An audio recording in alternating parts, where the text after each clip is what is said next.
I started Sister Library when I started reading works of women exclusively. Actually, I'm also a part of Bombay Underground, so when we would do these reading interventions in the city, I realized that people, both men and women, would not readily pick up works of women, and I noticed this happening a lot in different spaces, irrespective of what neighborhood we were in. Was it like a low economic background wala neighborhood or like a well-to-do neighborhood? It did not matter. People would not pick up works of women. And sometimes they would ask me for books, like for instance, they would be like, I want to read something, or it could be anything, astrology. And then if I gave them a book, then that was written by women, they would be like, oh, but I want to read something else. And then when I'd ask them, they'd be like, oh, a popular author, or they would be like, I want it to be more general, I don't want it to be women specific. And that kind of started bothering me more and more, and I realized that I wasn't also picking up works of women, and my most cherished books were also written by men. And then I started gravitating towards like similar genres but written by women, and I saw how vastly different the same interpretation was. For instance, if I was reading a post-apocalyptic fiction, then something that George Orwell wrote was entirely different from something that Margaret Atwood wrote. And it was so stark that female reproductive like body was not seen as a resource at all when men talk about. And it's true, like, these things that women authors have been writing. And then slowly I told myself that I have to read women, maybe for a year, an entire year I'll just read women, and then maybe the next year I'll switch. And that year of reading women was sort of the best year of reading for me.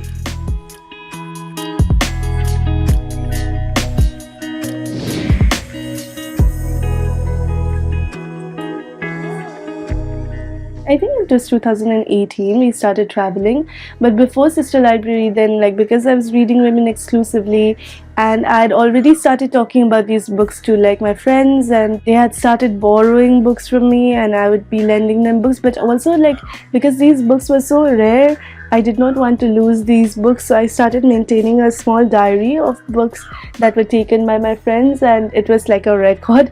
And I did not realize that it would turn into a library back then, but I also wanted to do a reading intervention which was intimate and which had only women, because I wanted to see how it would feel to just have women reading together. And I made a list of books that I wanted women to read, and I made this artistic intervention where I invited women exclusively to come together and read. And this was Reading Women Book Club. So we have a book club in the library, but this book club actually started before the library started.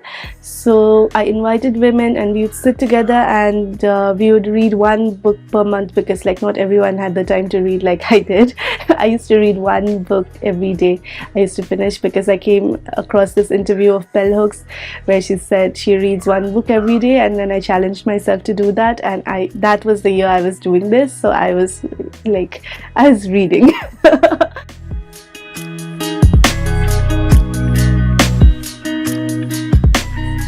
I just found it so joyful that women came together. They were so bent, just like me. Like, they wanted to read, they wanted to discuss every week, and then we had an exhibition at the end of it of the works that they created while they were reading these books. That was sort of the seed of like the library. And then I had the opportunity to travel abroad. I went to a few feminist libraries, and then I could start thinking of what a space like this would mean to me. As it was also kind of a difficult time for me then, because there was a lot of conflict happening back home where I come from, and I was in Canada. And then when I came back, I was like, no, we need a space that is safe, where we can think about women, where we can read works of women, where we can celebrate women's works. And yeah, then I started traveling with the libraries.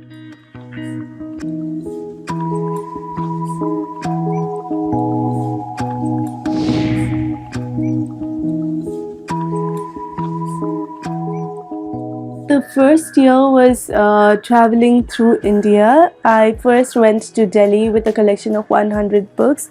So every city that I go to with the library, I curate the collection according to how my experience has been in the city that I going to, like my previous experience of the city, and how the city has interacted with me and how I have interacted with the city, and accordingly I create a collection, and I feel like these are the books that the city needs to read. And so we went to Delhi, Bangalore, Chennai, Calcutta, like all the major cities in India, and we were also a part of the Kochi Biennale, the last Kochi Biennale. It was one of the works for the Biennale. And after this we went to Dhaka, we've gone to Auckland, and we've gone to Kathmandu, we've also gone to London. So we've traveled both in India as well as abroad.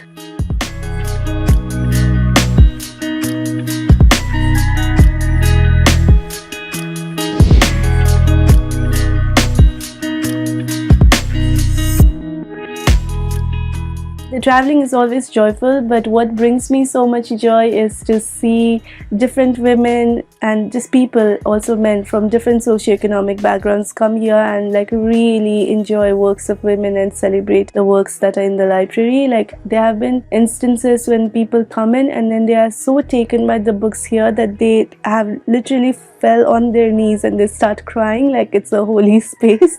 And that just like makes me feel like, wow, the possibilities of having these works, like having access to these works.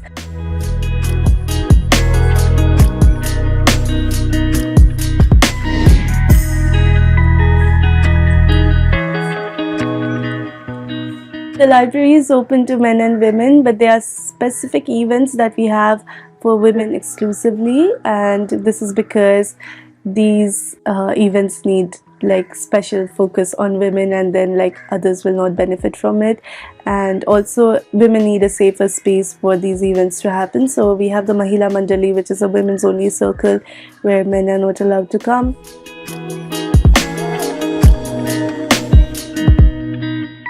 We read different women to celebrate their works. Like we have reading Toni Morrison, we have reading Angela Davis, we have reading like all sorts. And the library is open every day except Mondays and Tuesdays from 1 to 6, and all the people are welcome, all readers are welcome. You can come and you can browse the collection, you can read, but if you'd like to borrow the books then you'll have to be a member.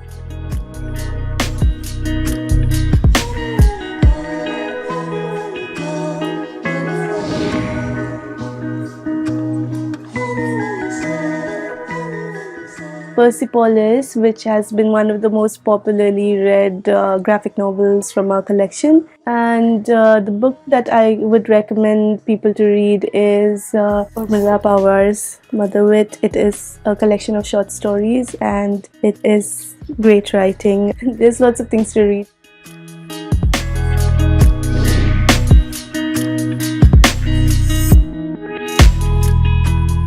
During the lockdown, what happened with the library was that we were closed. So we could not have any in-person events at the library because we have a lot of that. Every month we have a feminist movie night, we have a potluck, a community potluck, we have a Mahila Mandali, we have so many things happening which we couldn't do. But during the lockdown, we started the press because I got really great big art prize. It's an international art prize, and I wanted to make a press where I could put together a newspaper, to have a newspaper that would entirely focus on women. And so it entailed women's health, but also COVID news, like COVID related news on women. Yeah, that is the press that we started during the lockdown. And we also started a radio. It's called Sister Radio.